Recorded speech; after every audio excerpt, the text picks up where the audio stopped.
Assalamualaikum warahmatullahi wabarakatuh.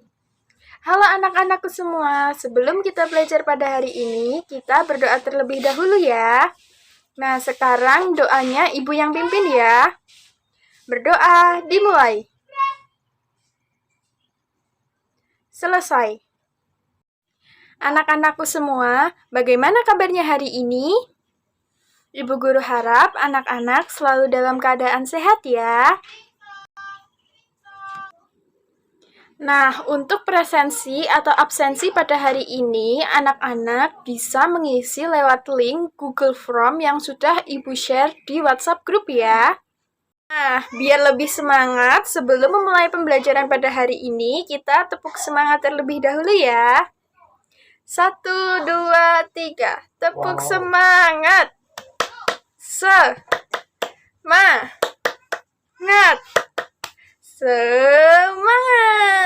Nah, hari ini kita akan belajar pada tema 1, subtema 1, pembelajaran kelima. Nah, sebelum kita belajar, anak-anak disiapkan dulu ya alat tulisnya. Nah, setelah menyiapkan alat tulis, sekarang kita belajar bersama-sama ya. Nah, anak-anak sekarang coba amati gambar kelinci dan siput yang sudah ada di layar HP kalian. Nah, kira-kira apa saja perbedaan atau karakteristik yang terdapat pada kelinci dan siput yang anak-anak ketahui? Nah, apa? Hayo sebutkan. Nah, untuk penjelasan lebih lanjutnya, Ibu jelaskan ya. Nah, perbedaan atau perbandingan karakteristik antara kelinci dan siput. Yang pertama, kalau kelinci itu termasuk hewan vertebrata. Hewan vertebrata itu apa? Ayo, kemarin kita sudah belajar bersama-sama loh di pembelajaran keempat. Ya, vertebrata adalah hewan yang memiliki tulang belakang. Sedangkan siput termasuk hewan avertebrata. Avertebrata adalah hewan yang tidak memiliki tulang belakang. Nah, yang kedua yaitu kelinci gerakannya lincah dan cepat, sedangkan siput gerakannya lambat. Nah, yang ketiga yaitu kelinci berpindah tempat dengan melompat, sedangkan siput berpindah tempat dengan merayap. Nah, yang keempat, kelinci memiliki bulu yang halus, sedangkan siput memiliki cangkang yang ada di tubuhnya. Nah, yang terakhir yaitu kelinci berkembang biak dengan cara melahirkan, sedangkan siput berkembang biak dengan cara bertelur. Nah, sekarang anak-anak coba amati organ gerak yang ada pada siput. Nah, tadi kan anak-anak sudah tahu, avertebrata adalah hewan yang tidak memiliki tulang belakang. Nah, nama organ gerak yang ada pada siput yaitu kaki dan perut dengan bentuk pipih dan lebar yang berfungsi untuk berpindah tempat. Berpindah tempat dengan cara merayap. Nah, anak-anak, tahukah kalian jenis-jenis dari hewan avertebrata itu tidak hanya siput saja loh. Sekarang Ibu akan memberikan 3 contoh dari hewan yang termasuk avertebrata yang tidak memiliki tulang belakang.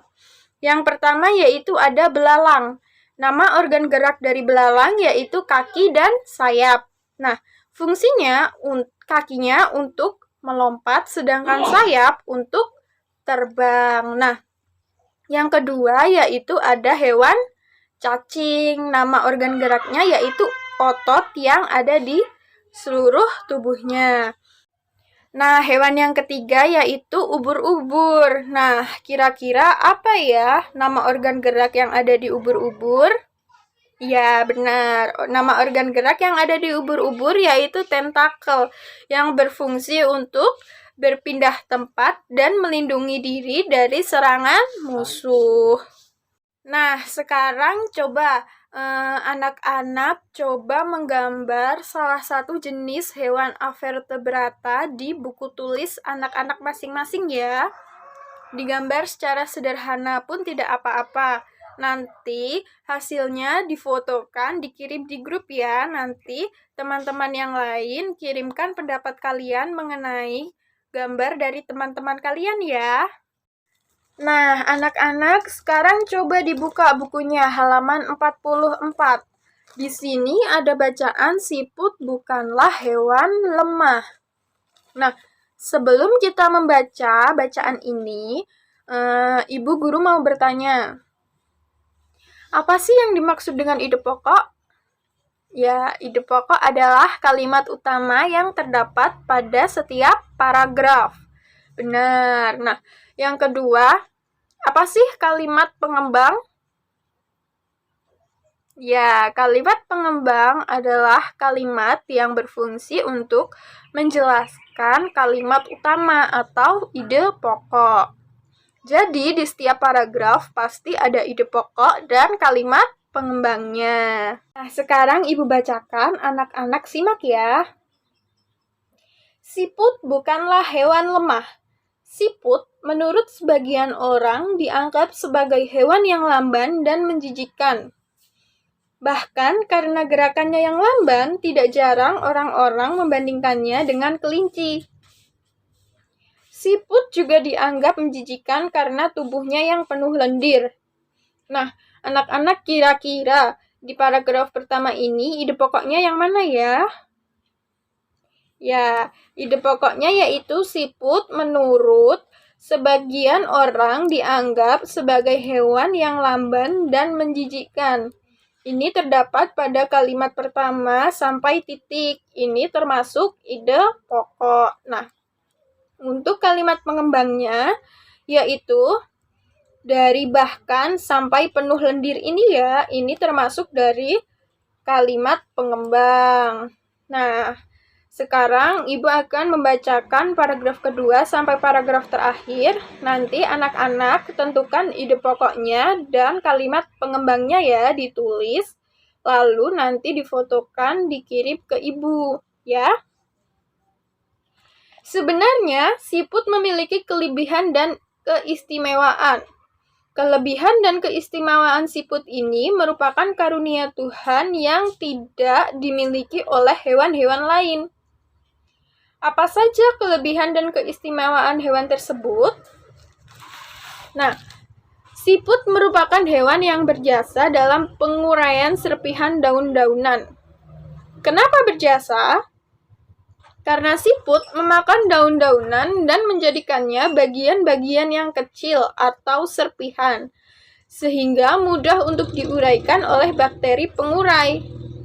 Jika benda-benda yang besar seperti daun berubah menjadi serpihan dan diuraikan, akan bermanfaat bagi kelestarian lingkungan sekitar siput berada. Hasil penguraian yang diawali oleh siput itu akan berfungsi menjadi pupuk alami sehingga tanah pun menjadi subur. Siput adalah sang pengembara yang mandiri. Meskipun siput berjalan lamban, namun siput memiliki stamina yang sangat bagus. Daerah pengembaraan siput pun sangat luas. Pengembaraan siput dimulai sejak siput menetas.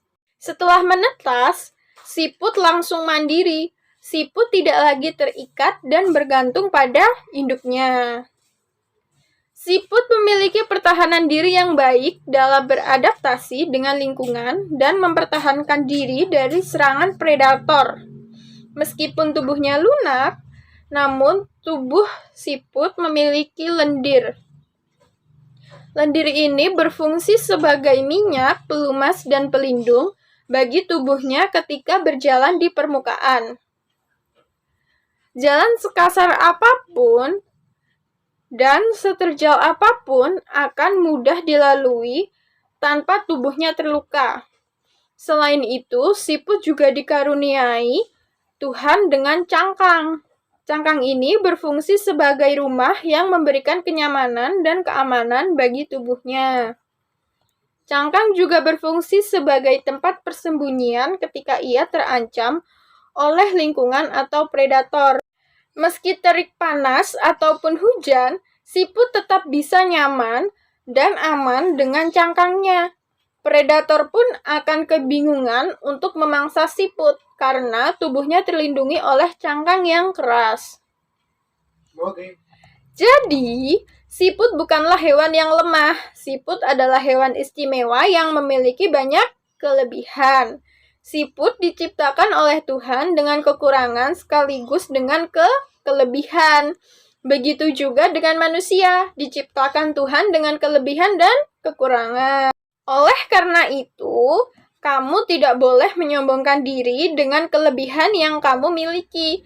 Kamu juga jangan minder jika kamu memiliki kekurangan. Nah, sekarang anak-anak jadi tahu ya kalau siput itu bukanlah hewan yang lemah karena siput memiliki pertahanan diri yang baik dalam beradaptasi dengan lingkungan dan mempertahankan diri dari serangan predator.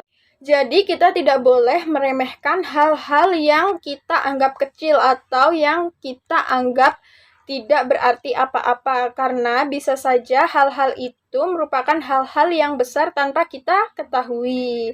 Jadi kita tidak boleh menyombongkan diri apabila kita memiliki kelebihan dan tidak boleh merasa minder atau takut kalau kita memiliki kekurangan. Nah, sekarang kita akan belajar corak gambar cerita atau ilustrasi. Nah, corak gambar cerita atau ilustrasi ini terbagi menjadi 4 jenis. Yang pertama yaitu realis. Realis merupakan gambar yang dibuat sesuai dengan bentuk aslinya, baik bentuk, ukuran, keadaan, dan tata letaknya.